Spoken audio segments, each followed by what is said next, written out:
एक बार एक इंसान अपनी जिंदगी से बहुत परेशान था। वह हर समय अपने आप को कोसता रहता था कि क्या जिंदगी मिली है, मुझे क्या जीवन है। हर परेशानी मेरे साथ ही है, हर दुख मुझे ही आकर घरता है, हर झंझट मेरे ही सर पड़ती है।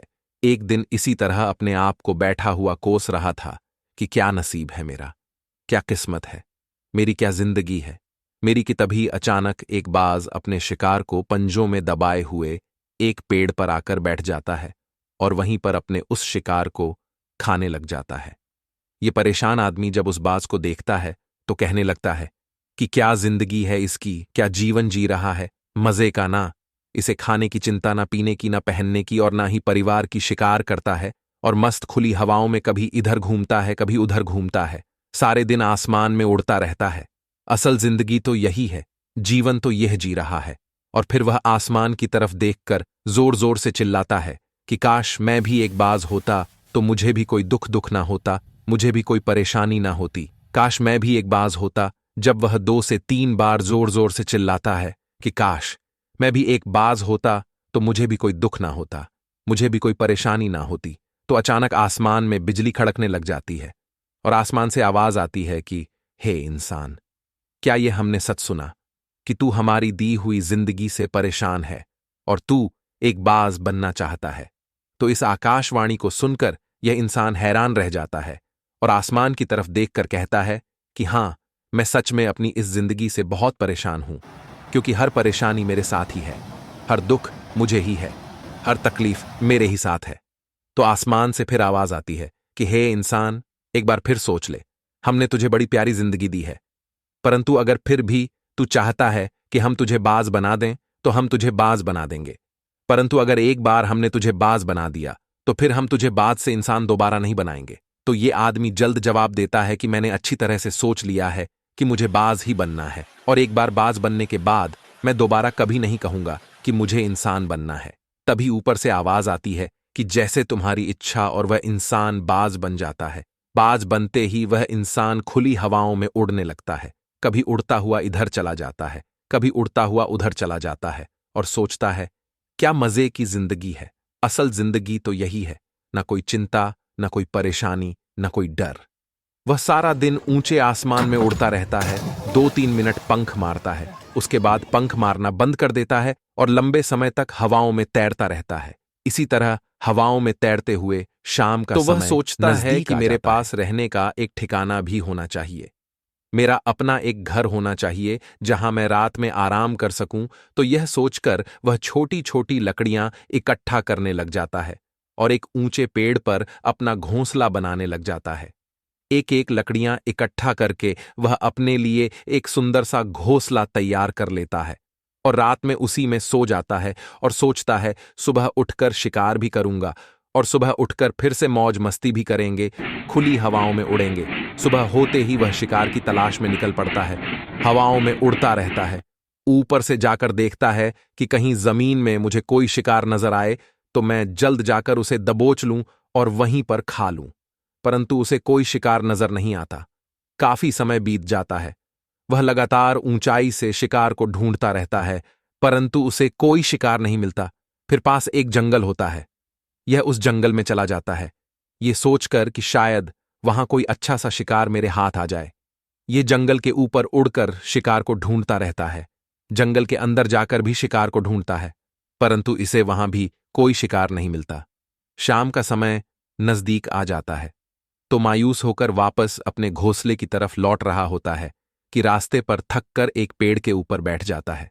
जब यह उस पेड़ के ऊपर बैठा होता है तो उसकी नजर एक बीमार चिड़िया पर पड़ती है, जो कि एल अवस्था में होती है।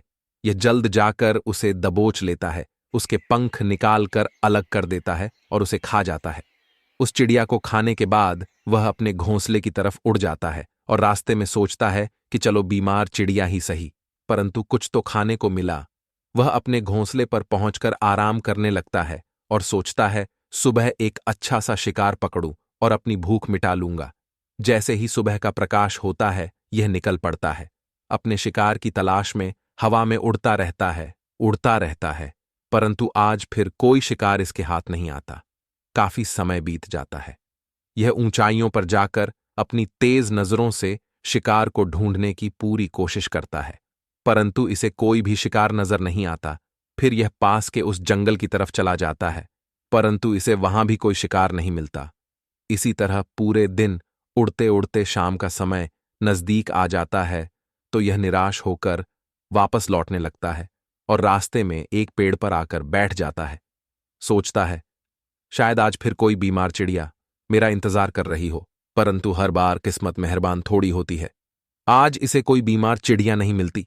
यह थक हार कर वापस अपने घोंसले की तरफ चल पड़ता है और घोंसले पर पहुंचकर भूखा प्यासा ही सो जाता है और सोचता है, कल सुबह एक बड़ा सा शिकार पकड़ा और आज की भूख भी मिटा लूंगा। रात को अपने घोंसले में सोया होता है, गहरी नींद में होता है कि तभी एक भयानक तूफान आता है। इस तूफान की हवा इतनी तेज होती है कि इसके घोंसले को उड़ाकर एक जगह फेंक है और वे कहीं दूर दूसरी जगह फेंकते हैं। तो ये जहां पर गिरता है वहां नीचे एक नोकदरा लकड़ी पड़ी होती है जो इसके पंजे में गड़ जाती है और इसे बुरी तरह घायल कर देती है। तूफान के रुकने के बाद बारिश शुरू हो जाती है। तेज बारिश होती रहती है, पर यह किसी तरह से पेड़ों के नीचे छुपकर बैठा रहता है। बड़ी मुश्किल से इसकी रात कटती है। जब सुबह होती है तो बारिश रुक जाती है। बारिश के रुकते ही चारों तरफ खुशियां छा जाती हैं, चारों तरफ हरियाली छा जाती है। नदियां और झरने तेजी से बहने लगते हैं। सब कुछ फिर पहले के जैसा हो जाता है, परंतु यह बाज अब पहले के जैसा नहीं रहा। इसका पांव बुरी तरह घायल हो चुका है। इसके पंजे में जो लकड़ी लगी थी उसकी वजह से इसका पंजा बुरी तरह छत बिछत हो गया है। और मैं आपको बता दूं कि बाज का जो पंजा होता है वह उसके शिकार को पकड़ने के लिए सबसे जरूरी होता है, क्योंकि बाज अपने पंजों से ही अपने शिकार को पकड़ता है, दबोच होता है और फिर अपनी चोंच के माध्यम से नोच नोच कर खाता है। परंतु अब इस बाज का पंजा बुरी तरह से घायल हो चुका था और वह पिछले 2 दिनों से भूखा भी था। यह शिकार की खोज में थोड़ा सा उड़ता है कि शायद फिर कहीं कोई बीमार चिड़िया इसे मिल जाए, परंतु कहाँ बार बार कोई बीमार चिड़िया मिलने वाली थी। वह कुछ देर तक उड़ता है, परंतु फिर भूख और दर्द के मारे थक कर एक पेड़ पर आकर बैठ जाता है। वह पेड़ पर आकर बैठ तो जाता है, परंतु उसे पता नहीं था कि यहां एक और मुसीबत उसका इंतजार कर रही है। और वह मुसीबत यह थी कि 8-10 कौओं का एक झुंड मिलकर इसे परेशान करने लग जाते हैं। इसके ऊपर आकर इसके घाव में चोंच मारने लग जाते हैं। उन्हें भी पता चल जाता है कि यह बाज घायल है और भूख की वजह से कमजोर भी है।